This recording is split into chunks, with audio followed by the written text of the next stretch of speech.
অনেকদিন পর একটা হোয়াইট ওয়াশ করা দেখা পেলাম। শ্রীলঙ্কা ওমেন দলকে আমাদের ইন্ডিয়া ওমেন দল হোয়াইট ওয়াশ করে দিল ভাই। 5টি টি-20 ম্যাচের সিরিজ ছিল ইন্ডিয়া ওমেন বনাম শ্রীলঙ্কা ওমেন দলের, আর এখানে দেখা গেল একটি ম্যাচও কিন্তু শ্রীলঙ্কা ওমেন দলকে আমাদের ইন্ডিয়া ওমেন দলে জিততে দেয়নি। 5টি ম্যাচও কিন্তু হেরে গেল শ্রীলঙ্কা ওমেন দলে। অথচ শ্রীলঙ্কা ওমেন দল এখানে দেখা গেল যে হোয়াইট ওয়াশ হয়ে গেল আমাদের ইন্ডিয়া ওমেন দলের সাথে।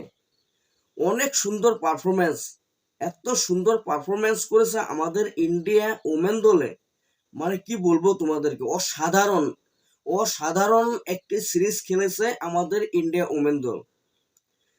তবে এই 5 নম্বর ম্যাচটিতে দেখা গেল যে ইন্ডিয়া ওমেন দলে প্রথমে ব্যাটিং করে 175 রান করে 7 উইকেট হারিয়ে, আর এখানে শুধু রান করেছে হরমনপ্রীত কৌর 68 রান করেছে, এবং লাস্ট ফিনিশিং এ রান করেছে অরুন্ধতী রেড্ডি 27 রান করেছে। এই দুটি ব্যাটসম্যানেই ভালো পারফরমেন্স করে অল্প রান করেছিল, এবং এই দুটি ব্যাটসম্যানেই অল্প ভালো পারফরমেন্স করে কিছুটা রান করেছে। বাকি ব্যাটসম্যানগুলো কিন্তু কোনো ধরনের এখানে রানই করতে পারে নাই আমাদের ইন্ডিয়া ওমেন দলের।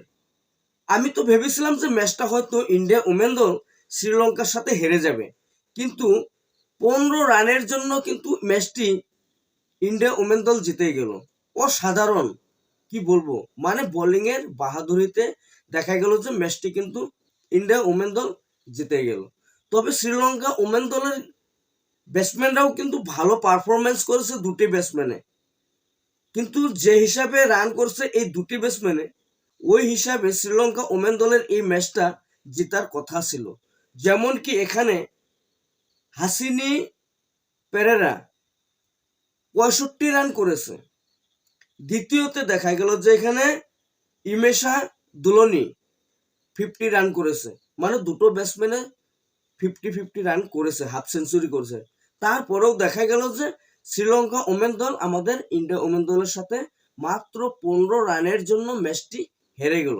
এখানে দেখা গেল যে ইন্ডিয়া এই ম্যাচটিতে 175 রান করেছিল, টোটাল রান 7 উইকেট হারিয়ে 175 রান করেছিল। 176 রানের টার্গেট দিয়েছিল শ্রীলঙ্কা ওমেন দলকে।